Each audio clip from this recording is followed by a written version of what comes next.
they've got Kyren Williams back and really the running back getting a chance to play, and he's playing well. So take us through this first clip, what you see with Williams here.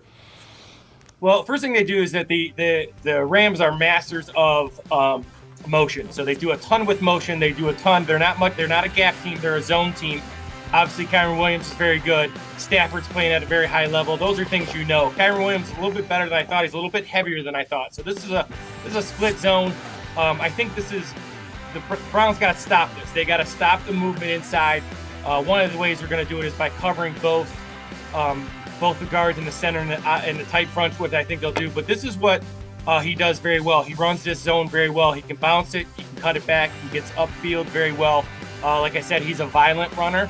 And this is just a split zone. And what's neat about this is that the Rams do something different here. If you watch the guy coming back for the tight end, he'll actually lead up through the hole. And usually you're reading the backside defensive end. They're going to block the backside defensive end, and they're going to lead the tight end up in the middle. So not only do they run the basic split zone and zone concepts, but they do some things with it.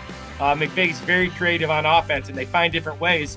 But basically, they're blocking zone. This is the run they run. They don't do much else. And he's been very good at this. Again, he has 204 yards, both receiving and rushing. So this is the guy the Browns got to stop. Well, and second kind of week in a row where you're dealing with a bigger back. The last week it was Javonte Williams. This week, Kyren Williams. Take us through this next clip. Again, he's a guy that want to get the ball in his hands. Well, this is really good. Stafford's really good at this. So a couple things here. First of all, this is just a check down from Stafford. What Stafford does very well is he puts it in these guys' hands, receivers, running backs, and you're going to see him catch the ball and be able to run with it. So many times you'll see with inexperienced quarterbacks or non-elite quarterbacks, they put the ball where it's tough to catch. And if you put it where it's tough to catch, it's tough to run with it after catch. So he does a really nice job of putting in. This is Williams. Williams is really good out of the backfield. He's good in pass protection.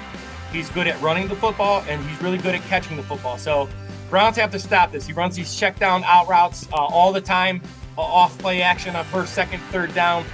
He's very good in the screen game. He had a long touchdown pass on a screen last week as well. So again, a guy the Browns got to watch, the run game and the pass game.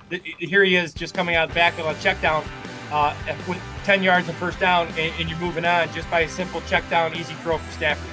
Well, and without question, you mentioned Stafford, getting the ball to him where he can run. Stafford also has elite arm strength, and those are things that you're going to get. Take us through this next clip and what we see here.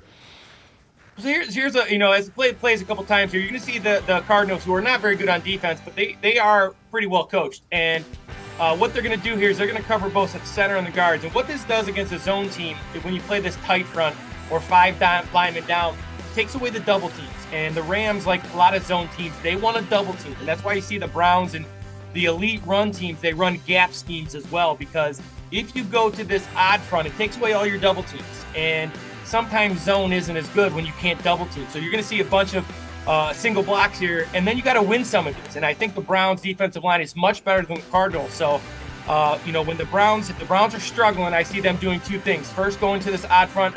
Secondly, playing the secondary off a little bit. Still being in man coverage, but having their eyes in the backfield. Browns got to stop the run. They've been gashed a little bit in the run. I think they're going to get the secondary involved and change the fronts up a little bit.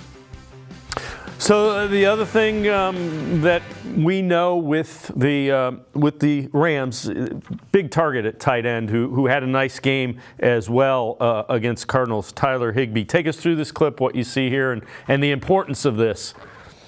Well, here's the thing. So in the red zone, he's a monster. He's 6'6", and what he does is that, again, the McVay is a master of motion. So you're going to see Nakua come in motion. He's actually going to release inside of Higbee, which is going to force his corner to back up with him just enough. And it's a zone where the guy who's almost making the tackle on Higbee should be in the zone, but Nakua pushes him off because they're so good with motion. And then it's just an easy target. So they're going to run a zone fake here. Fake the zone to the right. It's just an easy boot pass with 3 levels. The Browns run this play. Everybody runs this play.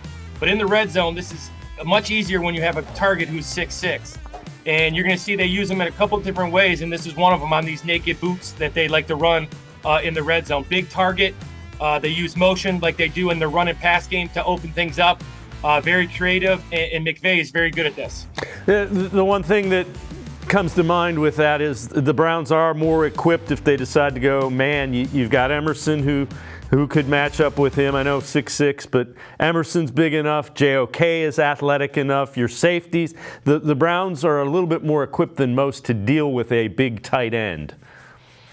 Well, yeah, and in the pass game, the Browns are really good with like everything they see. So they can, once again, it goes back to I think they're equipped to stop the Bengals, and the Bengals with their big tight ends and T. Higgins and Boyd and Chase. So they have the guys that can match up. And I think in the red zone, just because of his size, I can see Emerson getting on him, especially if he's in the slot, which they like to run him in the slot, especially in their empty sets with Stafford. So I see Emerson matching up. But you're right, man coverage gives you a little bit of advantage on the goal line. Again, with McVay, though, you have to be careful with motion because he can mix things up and run some crossing routes. So I see the Browns mixing it up in there, but I think the Browns athletically match up very well against the Rams, which should give them some problems, especially in the run game. This last clip, again, another one of Higbee, and it kind of gets at what you were thinking, a physical guy that the Browns do have the ability to match up and defend in that short space. So, what you get here by the Cardinals, this is an umbrella kind of coverage. So we all run different coverages down here. Sometimes you're in tight man. Sometimes you're in off man. You kind of run an umbrella with your linebackers in zone looking for crossing routes. So you're going to see some guys in man. You're going to see some guys in zone, the backers in zone. And Higbee he has a little bit, he's up on top there. He has a little bit of an outside release, and he just creates a really good angle on that safety trying to cover him. And that safety is taking away the outside because he knows he has help inside with the linebacker. Unfortunately for the linebacker, he's too short. So they force him inside. They actually have a double team here on Higbee, but he's too tall. And this is simply just using your height and your advantage. This is what people say, why big receivers work in the red zone. This, even more than the first pass, this is what makes Higbee tough. They have the right coverage here. He's just too tall.